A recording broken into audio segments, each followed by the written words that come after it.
Can Denver Broncos edge rusher Randy Gregory help elevate the pass rush if he stays fully healthy this upcoming season? That's one of the questions we ask as we take a deep dive into the Broncos edge rusher position heading into training camp. You're going to get that and much more on today's brand new episode, Locked On Broncos. You are Locked On Broncos, your daily Denver Broncos podcast. Part of the Locked On Podcast Network. Your team every day. What's happening, Broncos Country? Welcome into a brand new episode of Locked On Broncos, your daily Denver Broncos podcast, part of the Locked On Podcast Network, your team every day. Thank you so much to everybody in Broncos Country for tuning in, making us your first listen of the day every single day. You can watch us on YouTube. You can get us free and available everywhere you get your podcast in audio format. So make sure you subscribe or you follow so you never miss out on a day's worth of Denver Broncos news, content, coverage, analysis, and more every single day, all year long. Our edge rusher training camp preview kicks off here on today's episode of the show as we continue our Broncos training camp outlook, looking position by position.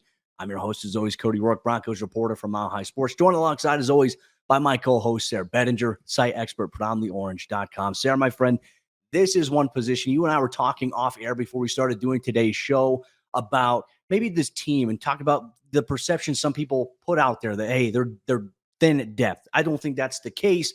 There's just a lot of unproven commodities, but Denver has quite a bit of edge rushers right now on the roster as they head into training camp, and their storylines for each player as we prepare to break it all down on today's episode of the show. They really do have a lot of edge guys, Cody, and I think really what maybe people are kind of tripped up about is obviously this Baron Browning injury news, right? Having the arthroscopic procedure on the knee to potentially lead to a PUP appearance to start the year. And of course, nobody wants that. Baron Browning, I think, is arguably the guy, and maybe not even arguably, perhaps the highest ceiling of any of the Broncos edge players on the roster. So people kind of holding out hope that maybe he's the best guy or that he could be the best guy. And now he's injured. So what does that mean, right? Well, the Broncos do have a couple veterans, of course. Randy Gregory, who missed a lot of last season after starting off looking really good. You bring in Frank Clark after the news comes in about Baron Browning. So now you've got a couple veterans there. And you've got Jonathon Cooper, who we've spent quite a bit of time talking about him on this show. Very excited for what he could bring to the table. And then Nik Bonitto, the second-year former second-round pick out of Oklahoma. What is he going to be able to do in year two? Can he be one of the most improved players on this team? Maybe the Broncos are counting on that. I guess we'll find out as we get closer to camp in terms of what they do with the roster. And then back-end guys, Aaron Patrick, Christopher Allen, Thomas Incoom, Marcus Haynes. There's lots of guys at this edge position. So, I mean, outside linebackers coach Michael Wilhoit, he's got plenty to work with there. Then you've got pass rush coaching specialist Jamar Cain. Obviously, there's going to be a collaborative effort to get these guys ready, Cody. But I think when you look at the room, it's maybe just a lower ceiling than what people want, especially with Baron Browning on, potentially the PUP.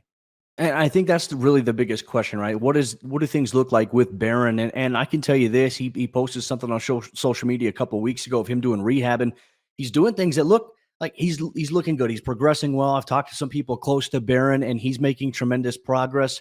We'll see what the timeline eventually looks like as we get a little bit closer into training camp, probably maybe get an update from Sean Payton, even though he tells us, I'm never going to give you anything on injuries. But then sometimes he gives us something on injuries, and we're like, but you told us you weren't going to give us anything, Sean. But we'll see how things go there. But I look at this position group, and you and I think the theme, we've been very consistent. We're going to be consistent going into training camp with this is, okay, right now on paper, I think the general observation from anybody talking about the Broncos edge rusher room, there are question marks regarding health, status, whether or not a player can take the next step in his development.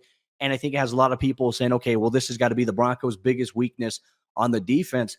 And it could be, right? Maybe it could be. But I think you and I have been kind of banging the drum that maybe we'll be surprised this year, kind of how we were with inside linebacker last year. When we looked at it, when we did our training camp position previews, we thought like, hey, inside linebacker looks like the weakest part of the Broncos defensive roster right now. But then they surprised us in the regular season. They're actually one of the bigger strengths that they had throughout the last year consistently. So maybe the edge rusher position is there. And you mentioned the guys like Frank Clark. And I think maybe a big question we're all trying to figure out, because Sean Payton said, hey, he's going to play outside linebacker.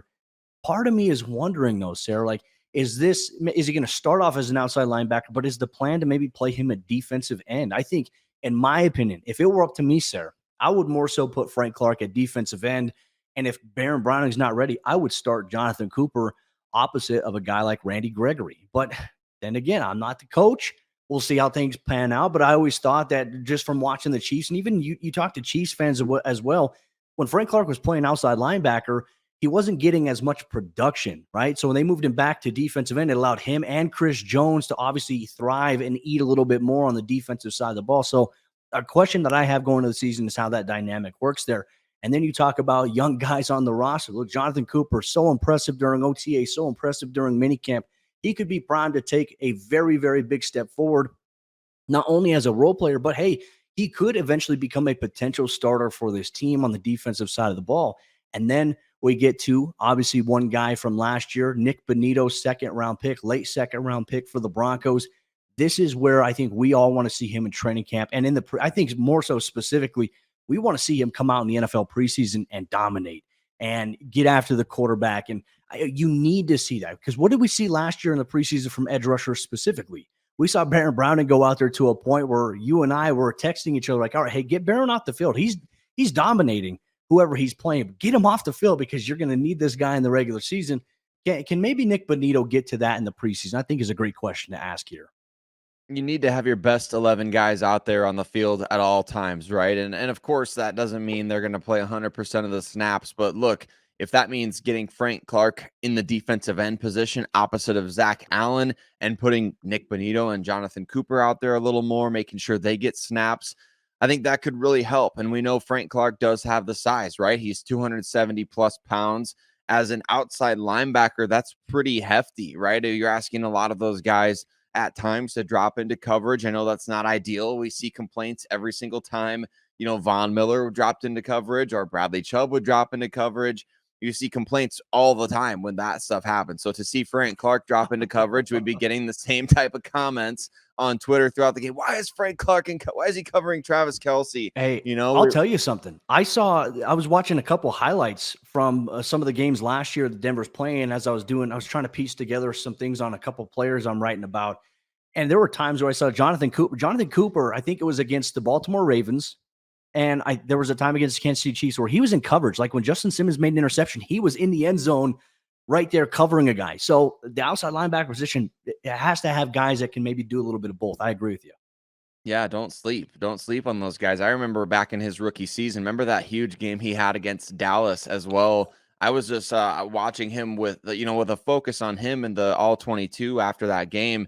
And I remember seeing a number of clips of Jonathon Cooper in coverage, hanging with these wide receivers and tight ends. He's just got fluid athleticism. So yeah, don't sleep on especially Nik Bonitto. Remember, we talk about him as a positionless guy at Oklahoma oftentimes. Actually, if you go to YouTube, Nik Bonitto's highlights at Oklahoma, there was this one play that just went down as an incomplete pass when all was said and done.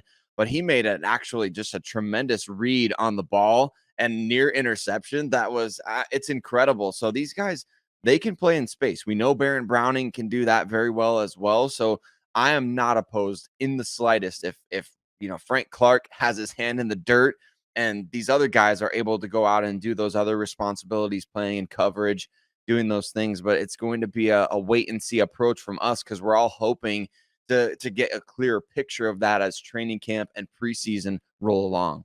Yeah, that's the biggest thing. Can they piece it all together? And I think obviously new coaches, how do you get acclimated to maybe how a coach coaches? Luckily, these guys have been in OTAs. They've been in mini camp. They're going to be able to adjust. I'm excited to see it all play out in the preseason. How much will starters like Randy Gregory play in the preseason? I think is a valid question to ask. We'll obviously get a little bit deeper in that because, hey, Denver's going to be playing in a preseason game here in just about maybe 2.5, 3 weeks. So, hey, Sayre, Broncos football is almost back in Broncos country. We're going to have you covered every step of the way. And on today's episode of the show, we're going to dive a little bit deeper into some training camp battles at edge rusher specifically. Who are some roster locks in our perceived opinion at the position? You're going to get that and much more on today's episode, Locked On Broncos. This episode of the show is brought to you, our friends over there, FanDuel Sportsbook. Take your first swing at betting MLB on FanDuel and get 10 times your first bet amount in bonus bets up to $200. That's right, just bet $20 and you're going to land $200 in bonus bets whether you win or lose. That's $200 that you can spend betting everything from the money line to the over and under, to who you think is going to hit the first home run in a game. And you get all of that on an app that's safe, secure, and super easy to use. Plus, when you win, you can get paid instantly. There's also NFL futures you can get involved with pertaining to the Denver Broncos right now. In terms of winning the entire AFC, the Broncos have the 12th best odds of doing that. Can they make a push now with Sean Payton? Can Russell Wilson find resurgence in Payton's offense this season? Can the Broncos defense play at the level they did last year? If that's the case and all those things happen, Denver's got a really good chance there, and you can get in on all the action at FanDuel. There's no better place to bet on MLB or the NFL than FanDuel, America's #1 sportsbook. So sign up today and visit FanDuel.com/lockedon to get $200 in bonus bets. That's FanDuel.com/lockedon. FanDuel, official partner of Major League Baseball and the National Football League. Who's battling it out for positioning on the Denver Broncos roster here in 2023 at the outside linebacker or edge position? What are some roster locks maybe for this position group? Are there very many of those? I think that those are some huge questions, and we're going to discuss that. We're going to talk about it. But before we do, we want to say thank you very much to everybody who listens to Locked On Broncos, making us your first listen of the day every single day. And for you everydayers out there who join us, whether you're in the car, whether you're watching us on YouTube, we appreciate you. Mile high salute to every single one of you. And your engagement means so much to us. We highly value, obviously, every single one of you that takes the time to listen and not just support the show, but be part of the show along with us. You're commenting on YouTube, joining us on Twitter for the conversation. That's what this is all about. And so we love it. So, hey, give us some of your thoughts on the edge position for the Denver Broncos, your roster locks, maybe a sleeper, how you see this position group shaking out. And Cody, this is always my favorite position group to watch in the preseason because you get a bunch of talented guys off the edge going up against, no offense to the offensive linemen, but typically not as talented offensive tackles. And so this is typically a position group where you can find those gems in the preseason. And I just think back all the Broncos players from the past who have really shined in the preseason. Guys like, it could be big names like Shaquille Barrett, or it could be lesser known guys like Lorente McCray. Remember his big preseason a few years back? So it's always fun to watch pass rushers, and it always seems like somebody emerges. But before that somebody emerges, who do we view as roster locks at this position group right now? It's a great question, right? Because I think if you can identify a few guys who are locks, then I think it maybe makes it easier to kind of project how maybe the depth behind those guys will play out. And I think if you look at it right now, Randy Gregory, obviously a roster lock. They're paying him a lot of money. Baron Browning, a roster lock, in my opinion. Frank Clark, who they really signed, it's a low risk, high reward type deal for them. He's a roster lock, in my opinion. And I think based on what we saw in OTAs and minicamp and what Sean Payton said about Jonathon Cooper being important for what they want to do, I think there's 4 guys who are legitimate roster locks at this position. And that is, like I said, Cooper. It's going to be obviously Baron Browning, Randy Gregory, and Frank Clark, which kind of leaves things into question. Like, what about Nik Bonitto, right? And I think it's always interesting going back to this point here, Sayre, and I'm going to throw it to you. I'm curious for your thoughts on this, but Sean Payton has talked about it so many times in his press conferences with us about it doesn't matter about where a guy is selected or where he was drafted. There's times he's cut a 4th-round running back for an undrafted guy.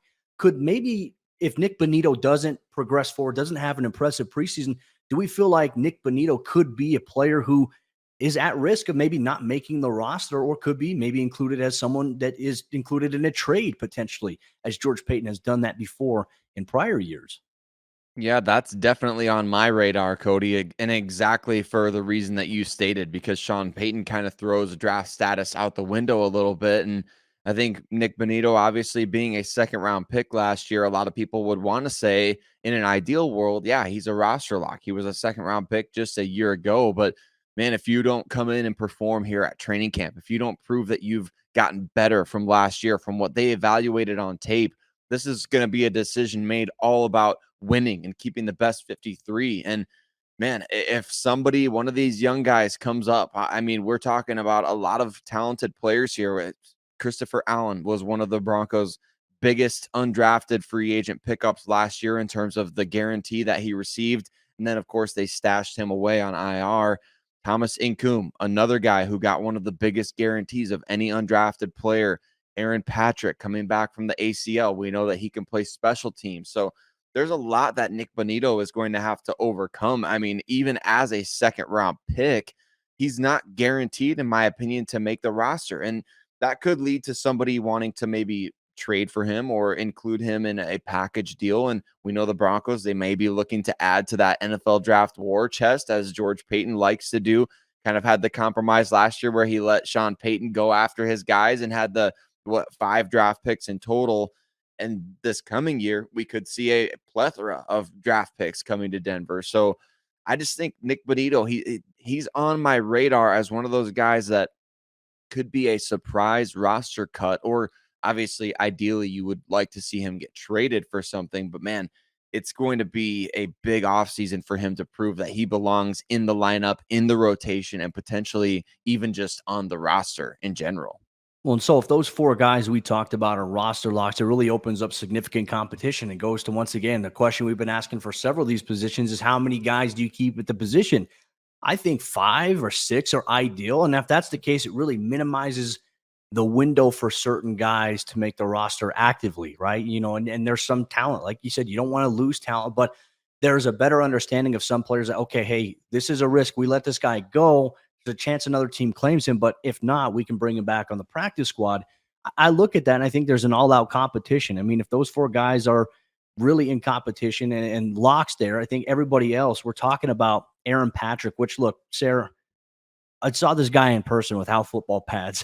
It's so ridiculous to see how big and how athletic this dude really is. Aaron Patrick is a freak in nature when we talk about being, size, speed, athleticism at outside linebacker. He does have, I think, all the tools to be a player. Not to mention, he was one of your key special teams guys.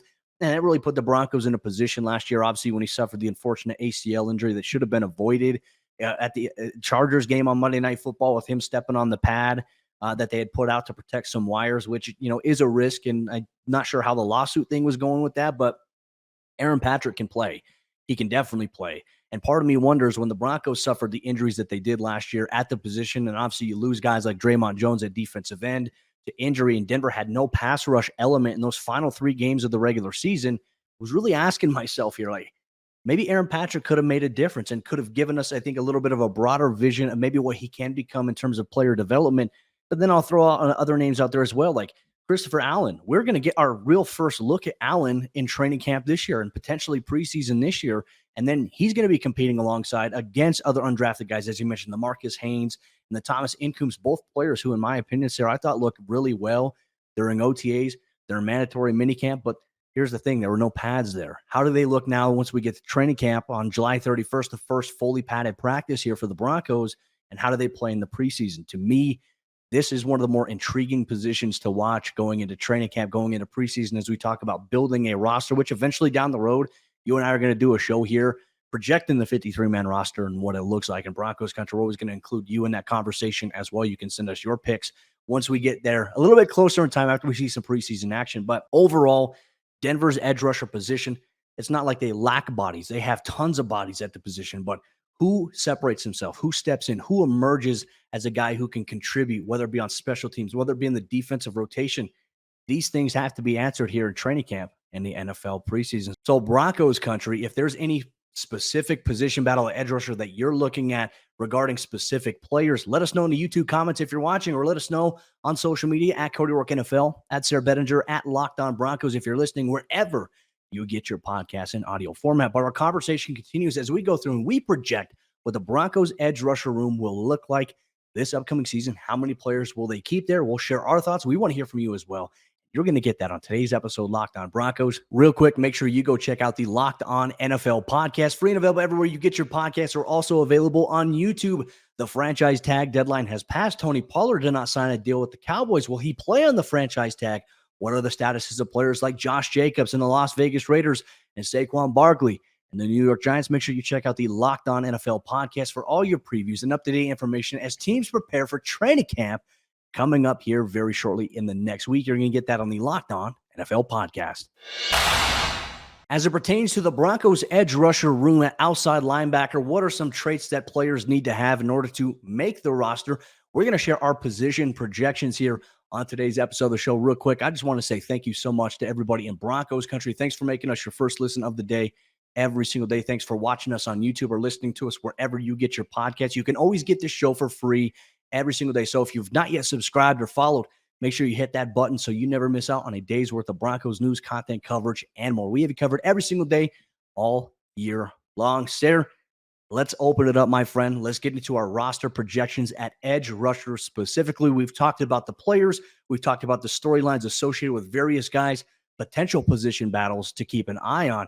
At the end of the day, as we get ready for the regular season, which will approach very, very quickly once training camp actually gets here, how do you see the edge rusher room playing out for the Broncos, specifically on the defensive side of the ball this year?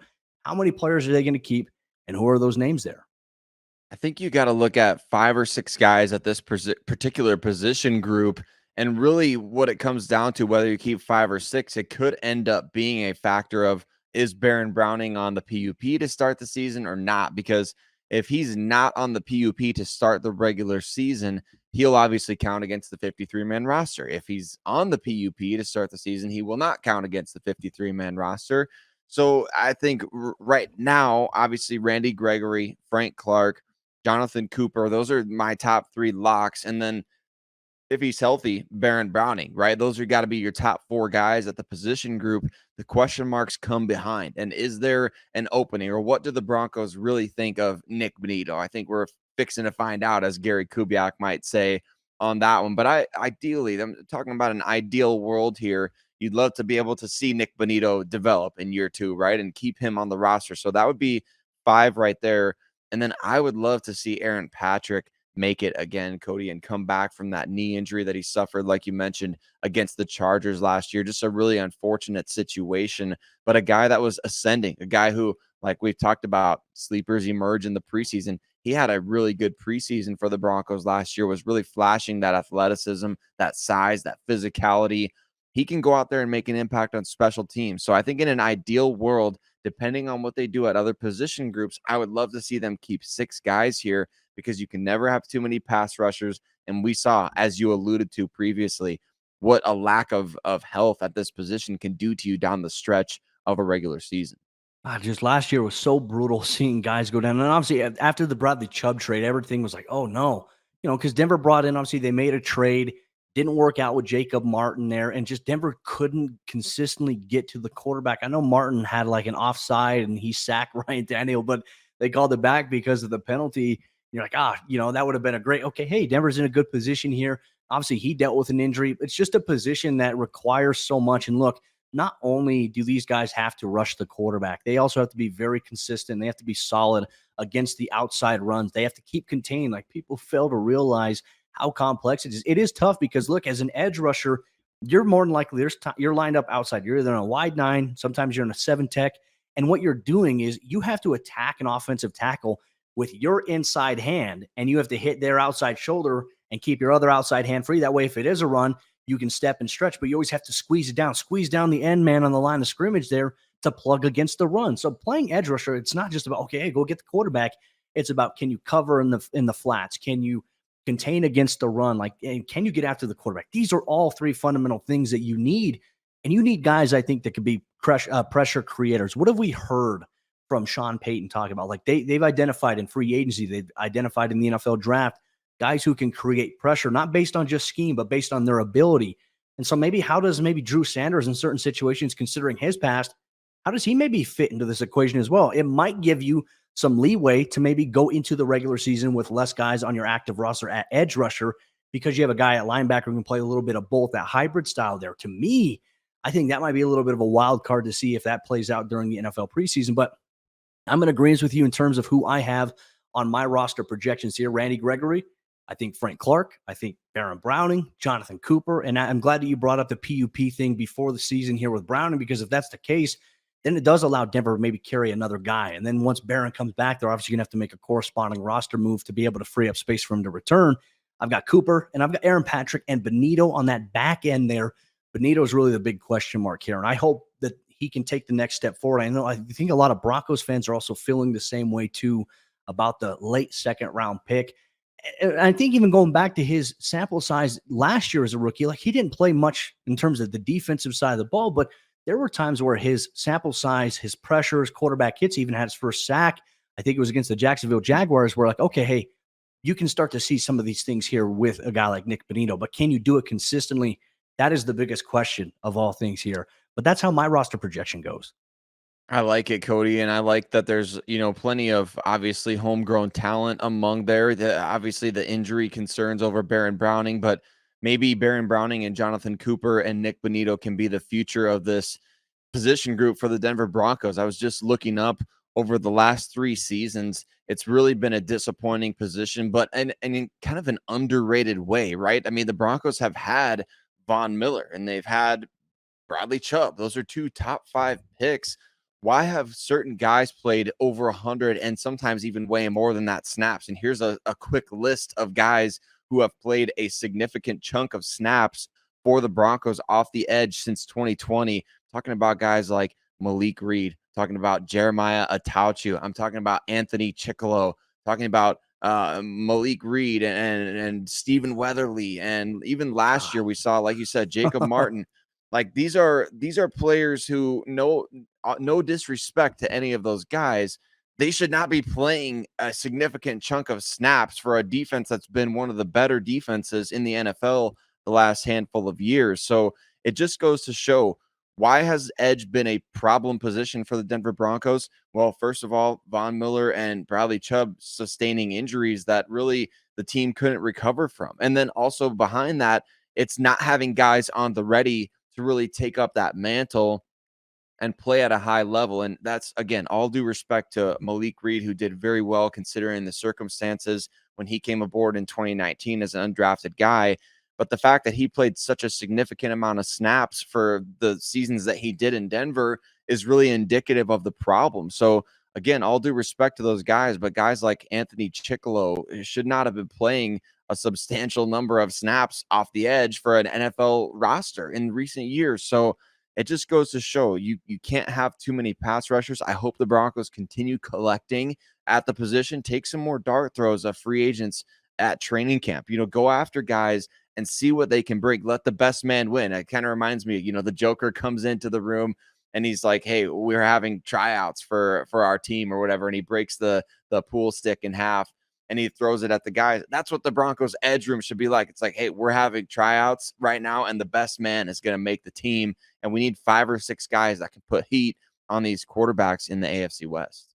It's so important, especially in the AFC West, is with teams that like to get the ball to their hands quickly. I mean, the Justin Herberts, the Patrick Mahomes. I mean, these guys, they love to get the ball out quickly, and that helps neutralize a pass rush presence. I mean, Derek Carr, for as many years he was in the AFC West, that was the biggest reason why Derek Carr carved up the Broncos. They could never get after him enough from the edge rusher position or defensively. They couldn't sack him enough because he's catching the ball, he's going to a spot, he's telegraphing it, and it's working. And he was dicing up the Broncos, whether in man or zone coverage. It was very frustrating to watch, but that's how you neutralize a really good pass rush. You go with a quick passing game. Also saw that in the Super Bowl with the Eagles and the Kansas City Chiefs, not necessarily the field surface, which is why the Eagles pass rush couldn't get home.